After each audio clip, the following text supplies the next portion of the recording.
Alright, hello everyone. My last video on Amalgamite, it did decently. It did a lot better than what I thought. So, I thought, why not make new videos, about my ideas that are bouncing around my head instead of just posting them on forums and, not being able to explain my point of view properly. Apologies if this video has poor audio or feels scrapped together, because it is. I've had many theories on the back burner, so when I saw that Deltarune was going to be announced in the Direct, I was hyped, but I was also pretty scared because I had a bunch of theories, a bunch of pretty large theories as well, that I wanted to wait until I could have better recording software, better recording, tools. I'm just recording this on my phone right now. I had time to edit them, etc., etc. But then Deltarune dropped. It's dropping at the time of writing 2 weeks. At the time of recording right now, it's 5 days, I think. I'm sorry if this isn't really as professional as I'd want it to be.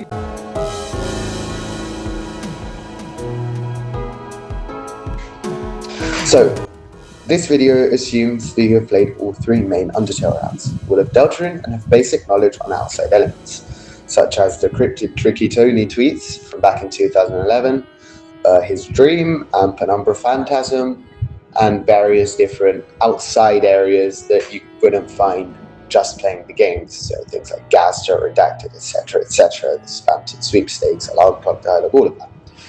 This theory will first state my point of view on what the concept of the Deltarune world is, and then why it exists, how it does, and based off of that, I will attempt to predict what the ending could be. Not the entire ending, no one knows the real ending, but I could predict maybe an event, maybe some concepts of what the ending could be pretty accurately, I think. Hopefully, then Deltarune Chapter 5 will be like, oh, hello, I'm Flowey the Flower, and the ending was the friends we made along the way. Yeah, we can't know what the ending will be, but I'll try to. So naturally, spoilers for all of Toby Fox's work, up until Deltarune Chapter 5. Apologies if this video has poor audio or feels scrapped together, because it is, as I said earlier. This is my biggest theory, and my equivalent of device theory. It's not device theory as in this is my take on device theory, but in terms of scope and concept, it is similar to device theory in the sense that I will explain how I think Deltarune works in a larger sense, not specifically what different characters will be, you know what I mean? It's not going to be like, oh, Ralsei does this, Suzu does it. It's Deltarune is a universe that is built like this, you know what I mean? So I'm comparing it to device theory because of that. And I will also probably base off of this for future theories. So strap in. This is going to explain both Undertale, Deltarune, the Soul, Cryptic, Toby Fox tweets from 2011, the Depths, Penumbra Phantasm, and how darkness works in general. So obviously, all in my opinion, this isn't a fact. I'm not Matt Pat who just goes out there, just makes fan fiction, says that it's a fact. But I think that this is how it's going to work. I think that it's a pretty good theory. Deltarune is a world about 2 worlds in contrast with each other, obviously light and dark. But looking deeper, we see that they're not 2 worlds, but 2 directions that the world can go in, light and dark. You can cause the roaring or cause the lightning. You're probably looking at me looking at the screen or whatever, listening to this like I'm a madman right now, but hear me out. It's 2 directions, right? You can go dark, darker yet darker, down into, friend, the depths, etc., etc., or you can go light into the light world, right? Now, first, before I can explain properly what I mean by this, I have to talk about its sister game, Undertale. Undertale is a game about many things. Many people have dedicated many hours, and still today dedicate many hours, to making essays and videos about different themes found in Undertale. This is also why I find it kind of stupid. I'm not calling people stupid, but I find it kind of basic, flattening. I don't know how to say it in English, but to say Undertale or Deltarune are about a single subject. For example, many people say Undertale is about mercy, power imbalance, pacifism versus violence, or maybe Deltarune being about escapism, coming of age, identity, or nostalgia. I don't think they are about that. I think that the games have different themes, and these different themes intertwine to make, these fucking masterpieces that are Undertale and Deltarune. So these games have multiple themes, but what made me personally, love Undertale, and for our purposes, the most relevant for Undertale and Deltarune, however, we could say that Undertale is a game, quote unquote, about the relationship between the player and the game, and about the consequences actually being enforced on seemingly meaningless actions that we're used to taking in games. How our love for media can be quickly changed into a complete separation from the media itself. Flowey tells us as much as the end of the Geno run, and Sam states it even more clearly. You're doing this because you can, and because you can, you have to. Basically, if you were bored of the game, you wouldn't do the Geno run, and paradoxically, the monsters would be more happy. I could probably sit here for hours talking about Undertale, but we got to talk about Deltarune, so I'll just cut it short. The separation between us and the characters grow in real time in Undertale, getting to know them, being completely immersed until Flowey comes in and breaks it in his boss fight. Reminds us none of this is real, except for him, in part. Obviously, he doesn't even know that he isn't real to us. We continue getting immersed again in the pacifist run, true lab and ending, but then we're left with nothing. And since we're bored, but still secretly, not secretly, but still care about this world, this is where we get the most Deltarune crumbs, where Flowey entirely separates us from Frisk and asks us to let Frisk live their life. This moment, in my opinion, is where Flowey comes back to the void and asks us to let the world be, and to let Frisk, now separate from us, go free. If you continue to the Geno run, it sure as hell isn't because you hate the game. I've known many people who thought the game was bad, and all of them quit after the neutral pacifist run. The only reason that you subject yourself, paradoxically, to completing the Geno run is because you truly like this game and want to see everything that it has to offer. I could sit here for really hours talking about this, as I said earlier, but that's for another time. And the clock is ticking right now because Deltarune Chapter 5 is coming. If you want to hear more about this, then I'd suggest watching Super Eye Wolf's What the Internet Did to Undertale. I think that's a really great video, and it doesn't explain everything that I love about Undertale, but explains a lot of it. Or comment if you want to hear me yap about how 10 years later, it's still my favorite game. Condensing my point though, Undertale is a huge commentary about the immersion into a world and how different powers can be at play within it. It's a complete subversion of the normal RPG genre by intentionally using your immersion in the story as a storytelling element.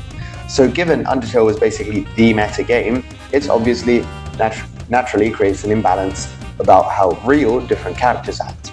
If we had to go on a scale about quote-unquote how high up they are, different forces are in the Undertale hierarchy, depending on in-game elements such as DT, souls, their knowledge, weird-ass gaster magic, or outside elements such as file manipulation. We could probably list them out like this. First, there's normal monsters such as Bratty and Catty and Metaton. These are normal monsters. They don't have knowledge above the game. They can be as powerful as you like, such as Undying, but they don't know that they're in a game. They don't know that the world can be reset, and they don't know that there's other powers at play. They live in a world pretty much just like ours. Maybe they know about defense and offense, but other than that, not much.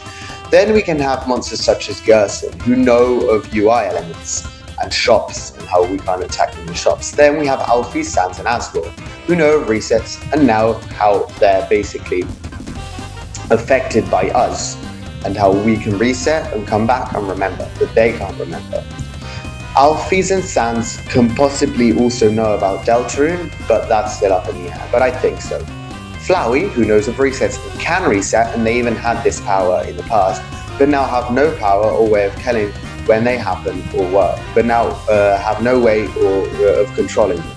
They can tell when they happen and remember them, and he probably also knows about Deltarune, but I'm not sure. He probably knows about Gaster as well. If he has more DT than us, then he can take control of the timeline and still fundamentally remains trapped within Undertale, so he is one level below.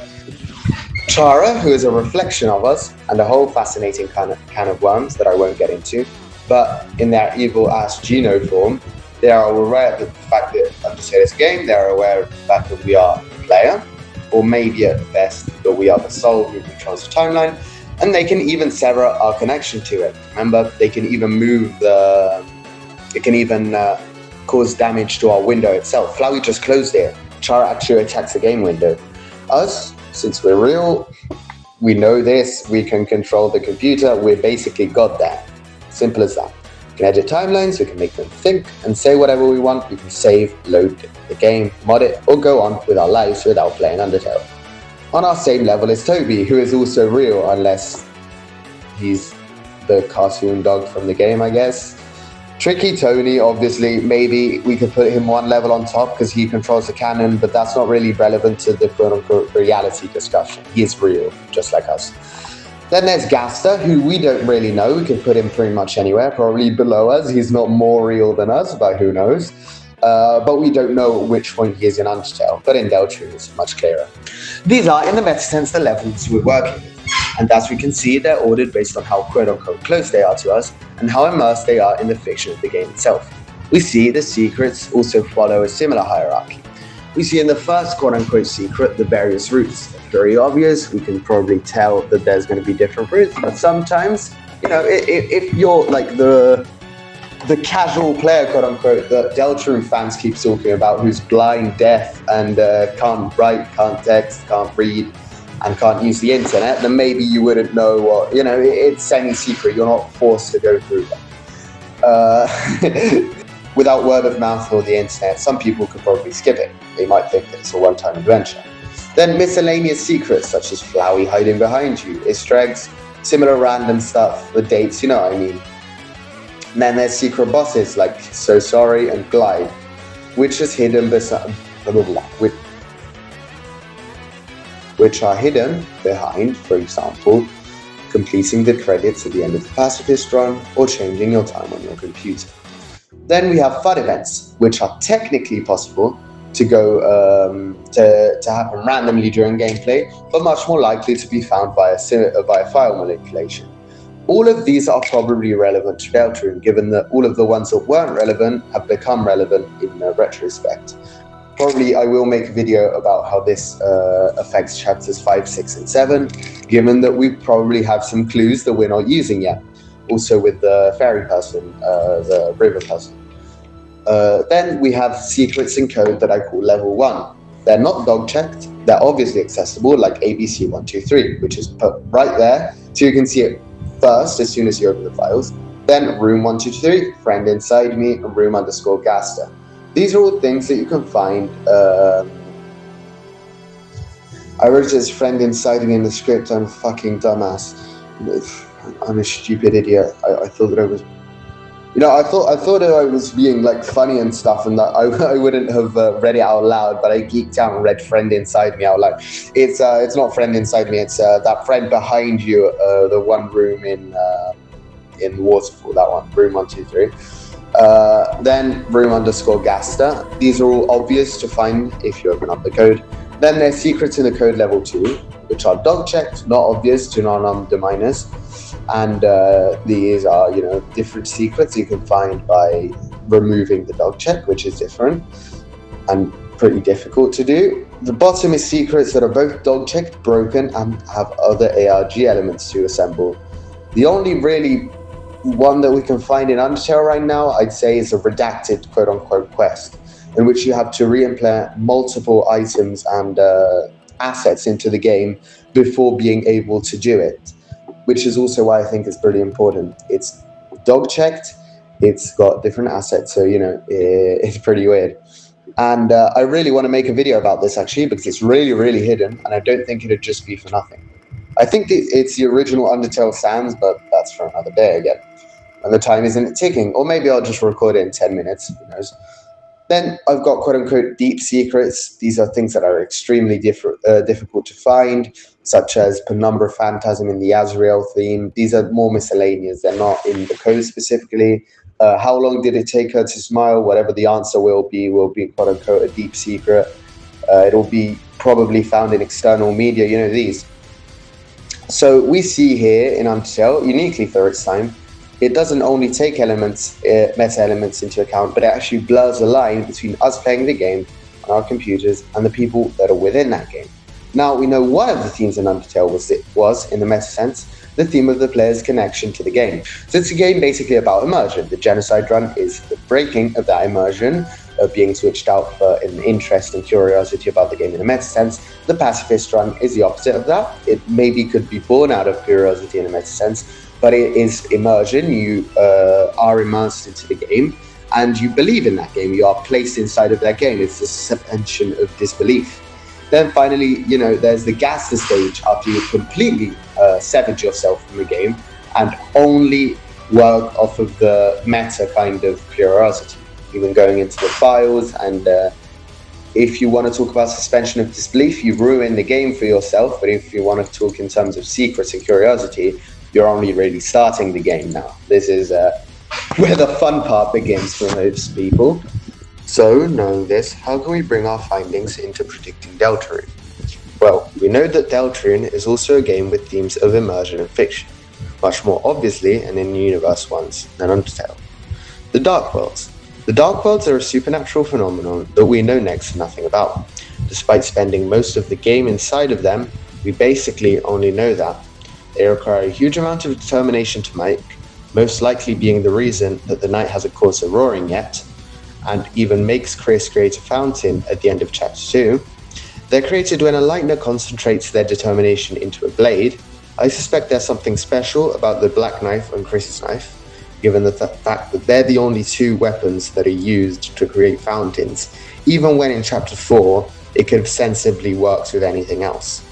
But still, you need to concentrate your DT into one point. I don't think the stabbing is part of the fountain creation process because, well, dark fountains don't leave stab marks. I think it's more about the single point that you're stabbing your determination into using a sharp object. Obviously, we know that fountains create completely new, abstract and nonsensical architecture, creating a pocket dimension and probably also having some sort of time-dilating properties. I remind you that given the entire night time where you sleep, the sections we don't see where Chris goes and does their gaster bullshit, the school day, and the Dark Worlds, Deltarune up to now has only taken 3 days. It seems kind of difficult to me without time dilation. The Dark World and its inhabitants are completely dependent on the area and objects where it is created, and the creator's feelings towards that place, as we see in the second Sanctuary. Save points even work differently inside of Dark Worlds, so I think we can safely define it a real pocket dimension, one that's one layer of fiction below the light world, as Ralsei pretty bluntly states to Susie. If you got this far into my incoherent ramblings, you probably already know that the Dark World doesn't end here though. There's a minigame in Chapter 3, a layer of fiction deeper, but I wouldn't really define it a world below it. It's just another layer of fiction in the same way that we have books in the real world or computer games in the real world. We've got Deltarune in the real world, and Deltarune have their own video games. I wouldn't describe it as another world, just one layer of fiction below it. It seems much more like a literal layer of fiction instead of like a fountain. But still, I thought it deserved a mention. Here, although we're going deeper, we see the game starts to get a lot more meta, which is weird. You'd expect that a game inside of an illusion inside of a game would be a lot less meta, and its meta elements would start targeting the Dark World itself or the Light World, not our world. But going deeper, you'd expect it to get less meta, obviously. But no, the game's rules start getting broken, and with the Shadow Mantle holder starts implying that they know about the solo player, especially with a weird route thing where they say, you could say that it wasn't really you, Chris. So it's kind of weird, you know, like it starts referencing the weird route, it starts referencing the genocide route. So it's kind of odd. So what will we see when we keep going lower? Well, in my opinion, under the Dark World is the pure darkness. The pure darkness is where the Titans spawn and Titans come from. If you create another fountain, it opens up a fountain and it turns into a Titan. So that's what the layer of fiction below the Dark World is. It's where Chris and Susie jump into when they jump into the Titan, and it's also where I think Image Friend lives and all of the Titans spawn and all of the weird gaster bullshit that isn't really too gaster yet lives. If an already dark world becomes darker yet darker, like we see in Chapter 4, we see that it'll start creating Titan spawns, and I think this is the quote-unquote layer of fiction below the Dark World. But we can still go deeper into the depths. I'll cut this short. We know nothing about the depths, and I'm not even sure that they're a thing. But if we consider them as another world and not simply as just an image or something, I do believe in the depths, but there are a lot of people who don't. I'm not quite sure though. We know this is probably where all darkness comes from. This is probably either on the confines of or literally in the game's code. It probably resides outside of the device, and it's most likely in some shape or form where gaster, guess the gonna maker, and I don't know what else comes from. Unpopular opinion, but I don't think a friend lives here, but it could, given that it's named image_friend instead of just friend or PNG or whatever. The depths is probably so deep down that unlike the Titans, which are the kind of representations of the horrors of being completely consumed by an illusion, they're literally just a void. There's nothing in there except for, the kind of water image_depths. As you can probably imagine, this is so meta. By meta, I mean close to the player/game being self-aware, that this is where Chris stops being a person and becomes your vessel, and the soul becomes the representation of you. So in a game sense, it's more real than everything else, despite being darker than everything else. It's if we take the list from earlier of Undertale levels, it would probably be about Flowey level or Chara level. It would definitely be Chara level, I think. So we see that the deeper we go down, the closer we get to completely breaking that immersion, just like in Undertale. But it's weird, since the more you go down, the more paradox cues start going back up. We see that the scale going from light world to the depths, the light world isn't the most real world, is it? As I said at the very start of the video, still remember, there are two directions. If you go towards the light world is not the most real world. It's not the least illusion. It's not real. It's in our computer. We saw in Undertale, of course not. It's not real. In the same way that the dark world isn't the deepest we can go, in the same way that in Undertale, the characters that could manipulate the light world from an outside perspective were more real than it, the same is true for Deltarune. Above the light world, there isn't a lighter world, but there's the device itself. The framing device, possibly the one being found in the depths, and the one that Gaster gives us access to. It's kind of a window that we use to communicate with the game. But we can still keep going, beyond the device, beyond the soul, into the game window. Now entirely meta and aware, like at the end of Undertale's Geno route, where the game window is physically moved. Unlike Flowey, who simply severed our connection, we can see the Chara actually attack through the window. Within our desktop or your main menu on console, above that, there's us. So these are the kind of levels. As you keep going above these, again, you start getting more meta. So it's kind of like a bell graph, where at the bottom there's the dark and light world, which are the least meta. Then there's the darker kind of world and the device. Then you can find the depths on both sides. And then going above, there's the game window, and that's the real world. So if you're doing something else, you'll want to look at the screen here real quick, because I'll just show a little graph here. Normally I'm just using stupid old videos I made, but here I'll just put a graph on the screen to explain what I mean. So yeah, just keep this in mind for later. The illusion isn't simply through dark worlds and the light world then, but through the light world and the meta world. Now we understand what happens if the scales tip towards light. Instead of just ending up in a dark world and shifting into the roaring, the light world shifts into the device. And if the light world shifts into the device and keeps going, it could go into the game window or even into the desktop. In an event I call the lightening. It could be lightening. It makes more sense with roaring, but lightning just sounds fucking cooler. I'll be honest. It just sounds cooler. Well, leaving behind that probably incomprehensible tangent about metafiction and immersion, let's talk about a much more grounded Delta discourse. This is going to be a slightly more fanficky crack theory, so strap in. This will not make sense at the start because I'm going to talk about Penumbra, Phantasm, and Gaster, but in the end it'll all come back and it'll make sense. So I'm not a real believer in lightning. It's possible. I think it's possible. I think we can't know yet. But I think it's very possible that maybe not the entire ending of the game, but the ending of the game does take place post-lightning in a sort of meta sense. So, we know of Toby's dream in 2011, the one that inspired him to make Deltarune. We know nothing about the dream itself beyond the short snippet from an old interview we all know. Given the fact that it was a fever dream and he was in college back in 2011, and that soon after he started making his first tweets.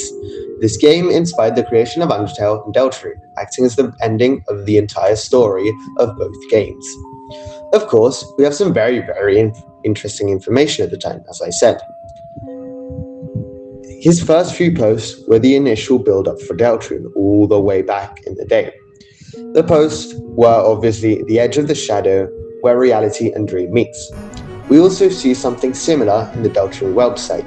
3 heroes appear at World's Edge, as we also see in the prophecy. World's Edge, I would kind of understand to be either the edge of the world itself, given the edge of the illusion, so the game window, or the edge of the map itself, being the bunker.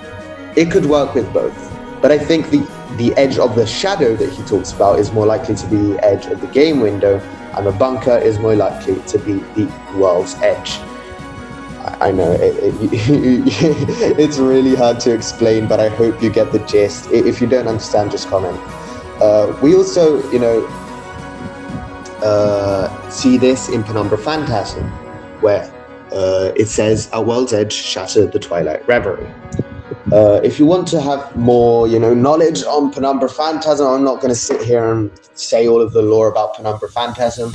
Go check out Some Features video and AskArrow87's videos on Penumbra Phantasm if you kind of want an understanding of what it's about. So we know more or less the ending of Deltarune is, and the one that Tricky Tony has been obsessed with, is the concept of the edge of the shadow where reality and dream meet. And obviously, at first, we all assume it's about the light and dark worlds, right? And we're uniting them.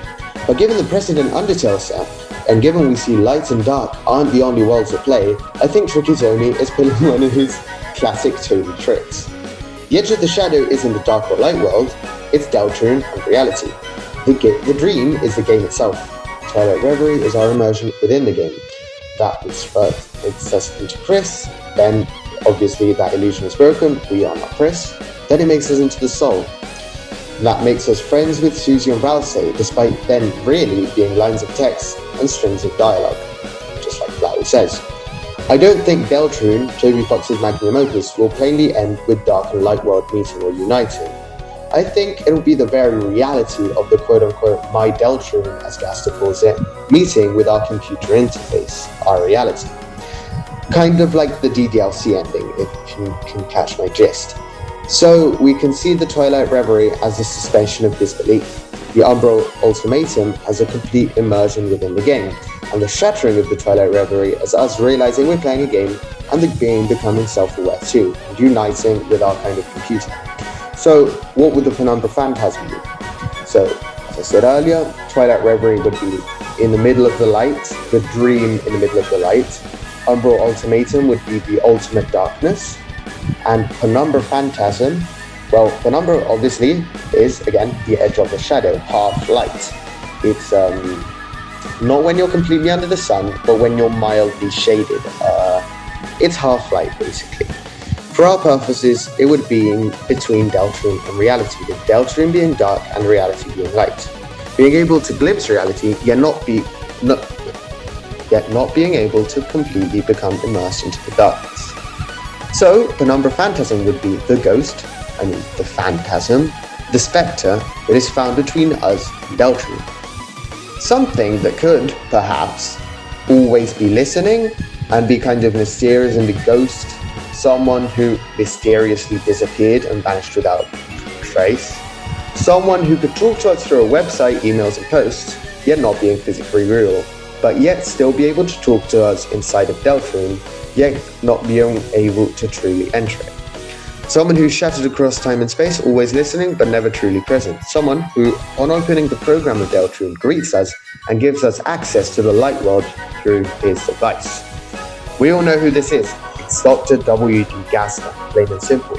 He's the Penumbra Phantasm for big shots who thinks the world revolves around friends inside them.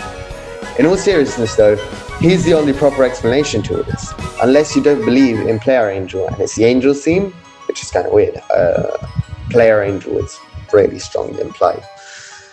So in conclusion, these are my points. Deltarune works off of multiple levels, going below the dark world and rising above the light world into ours.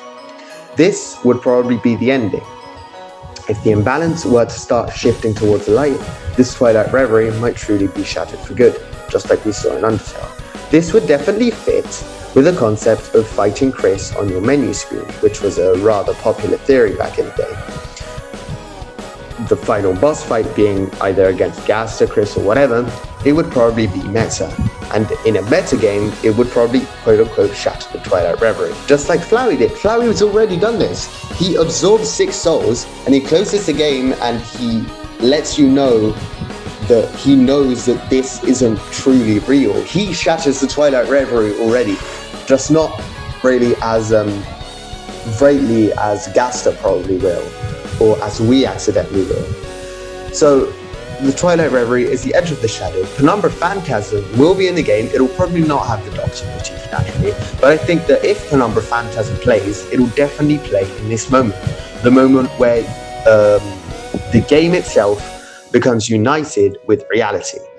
Obviously, Chris isn't going to crawl out of your computer screen and beat you up, but like in the Chapter 3 secret boss, but it'll probably be some meta bullshit. That's it. I'm sorry if this came out as completely incomprehensible. The audio is complete dog shit. It's even worse than my amalgamate theory, which is really hard to do.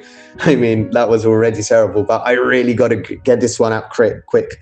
So I'm kind of just, I will edit like some really bad moments where I like cut off for a lot. But other than that, I'll just have to keep it in raw, because I have to get other videos out, and I'm really scared because Chapter 5 is going to come out and Gas is going to be like, oh yeah, no, the game isn't meta at all. Like I only meant light and dark mode. Who the fuck is Penumbra Phantasm? Like, if that's going to happen. It happened with Chapter 3, it happened with Chapter 4 from post-Chapter 2. It happened with Chapter 2 from post-Chapter 1. It's going to happen again. But I really wanted to get this out there as quick as possible, because I would be kicking myself if we got some like really crazy evidence at the end of Chapter 5 that like says, I don't know, but that proves this. And I was like, I knew that door had a lock on it. And I didn't make the video because the audio quality was dog shit, but whatever. If you didn't understand the theory, or if you have any questions or feedback, because I love the feedback on my previous video, I really like that. Feel free to comment. I will reply, because I have nothing better to do right now except for making videos. But my fucking eyes hurt from staring at this script on full brightness, bro. So yeah, that's it. I thank you so much for watching. If you got to the end, like you probably tortured yourself watching this with this shitty audio. But like, thank you so fucking much for watching it. And yeah, have a good one, and happy Deltarune, I guess.